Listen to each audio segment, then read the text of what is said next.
दोस्तों, आपसे एग्जाम में अक्सर चक्रवृद्धि ब्याज का प्रश्न जरूर पूछा जाता हो। चक्रवृद्धि ब्याज का क्वेश्चन कभी बन भी जाता हो, कभी नहीं भी बनता हो। लेकिन आज हम एक ऐसा ट्रिक बताएंगे जिससे आपसे अधिकतर चक्रवृद्धि ब्याज के क्वेश्चन बन जाएगा। तो चलिए क्वेश्चन बताते हैं। यहाँ पे हम 4 क्वेश्चन लिखे हैं और अगर हम चारों क्वेश्चन को समझा देंगे तो आपसे फिर चक्रवृद्धि ब्याज का क्वेश्चन बहुत जल्द बनने लगेगा। तो देखिए, यहाँ पे दर है 16.2/3%, समय है 3 वर्ष, चक्रवृद्धि ब्याज है 12,700, मूलधन पूछा जा रहा है। ठीक है, और इस प्रश्न में मूलधन दिया है, चक्रवृद्धि ब्याज पूछा जा रहा है। दर और समय सब में मूलधन दिया हुआ है, मिश्रण पूछा जा रहा है, चक्रवृद्धि ब्याज दिया हुआ है, मूलधन पूछा जा रहा है।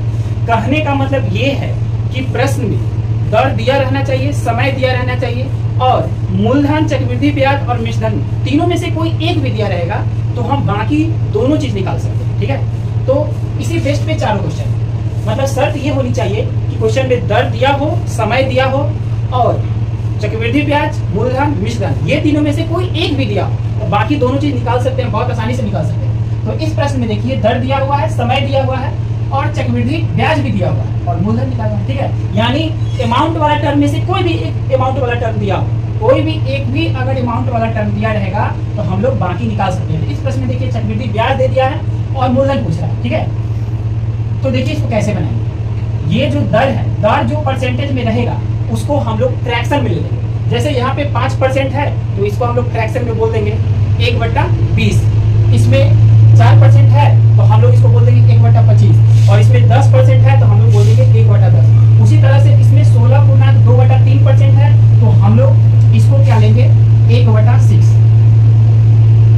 अगर इस परसेंटेज को तोड़ेंगे फ्रैक्शन में जाएगा 1/6 आएगा। ठीक है, आप लोग कर लीजिएगा 50/3 बटा में 100 करके काट के ये 1/6 आएगा। ठीक है, अब क्या करना है, अगला स्टेप क्या करना है, 1/6 लिखिए। फिर क्या करना है, इस 6 को ऊपर जोड़ देना है तो ये हो जाएगा 7/6। अगला टर्म क्या करना है, इस 6 को ऊपर जोड़ देना है और वो लिख देना और जो समय रहेगा उसको उतना पावर करना। तो अब ये बन गया 343 डिवाइड 216। इसका क्यों करेंगे तो ये इतना करने के बाद देखिए, ऊपर में जो दिख रहा है ये रहता है मिश्रण, नीचे में जो दिख रहा है वो रहता है मूलधन और ये दोनों का जो डिफरेंस होगा वो क्या चीज का रेशियो रहेगा, चक्रवृद्धि ब्याज का। ठीक है, तो इस तीनों में कोई भी एक टर्म दिया रहेगा तो हम लोग निकाल लेंगे। तो इस प्रश्न में क्या दिया हुआ, चक्रवृद्धि ब्याज यानी ये दोनों का डिफरेंस, तो ये दोनों का डिफरेंस हो रहा है 127। तो हम लोग लिखेंगे 127 बराबर 12,700 और निकालना क्या है, मूलधन यानी 216 निकालना है। तो देखिए कि लग रहा है ऊपर में 100 गुना है तो नीचे भी हम लोग कर लेंगे 100 गुना, यानी 21,600 इसका आंसर है।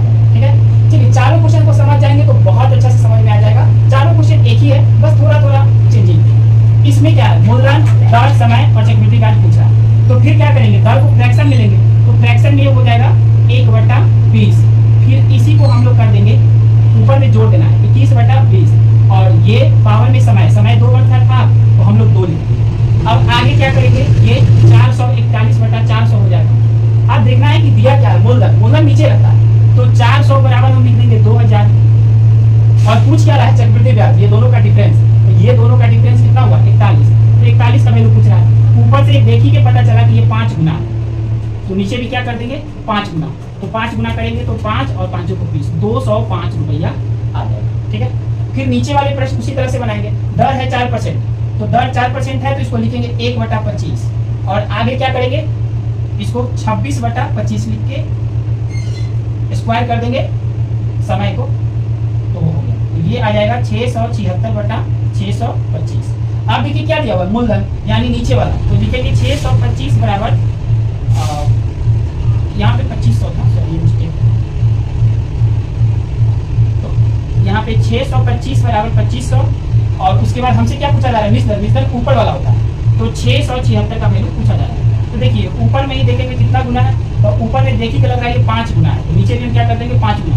50-25 के 5, हाथ में 2, 5 7 35 और 2 37 के 7, हाथ में 3 5 37 3 33, तो 33/70 आ गया।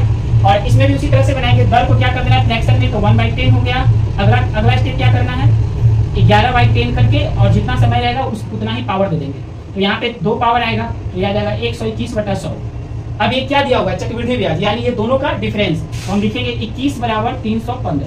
क्या पूछ रहा है, मूलधन, मिश्रण भी पूछता तो बता दे, कोई भी एक दिया रहेगा, कोई भी पूछेगा तो बता देंगे। तो यहाँ पे तो मूलधन पूछ रहा है, तो मूलधन होगा 100। यहाँ देखिए करेगा कितना गुना है, 21 से कम 21 और 10 5 105 हो जाएगा, यानी 5 15 गुना है, तो नीचे भी क्या कर देंगे 15 गुना, तो ये हो गया 1500। तो देखिए चक्रवृद्धि ब्याज का अगर ये कॉन्सेप्ट समझ गए कि दर को फ्रैक्शन में कर देंगे और नीचे वाले टर्म को ऊपर ले जाके जोड़ देंगे और ऊपर में पावर समय जो दिया रहेगा वो पावर कर देंगे, और उसके बाद जो फ्रैक्शन में आएगा ऊपर वाला मिश्रण रहता है, नीचे वाला मूलधन रहता है, दोनों का डिफरेंस चक्रवृद्धि ब्याज रहता है। तो इस तीनों टर्म में से अगर कोई भी एक टर्म दिया रहे तो बाकी हम लोग दोनों टर्म निकाल सकते हैं, और इसी पेज पर देखिएगा कि आपसे चक्रवृद्धि ब्याज का बहुत सारा क्वेश्चन बन गया। ठीक है, तो चलिए मिलते हैं अगले वीडियो में।